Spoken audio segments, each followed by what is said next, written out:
Start with your template epic, which contains issues, subtasks, and more. Go to your Operations menu and select Quick Clone.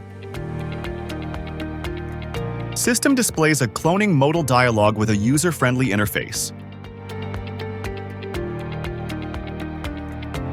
Easily manage clone components and advanced options.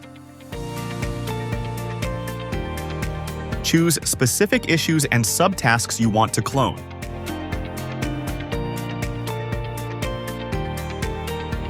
Click Clone and watch the magic happen, creating your new epic and all selected issues.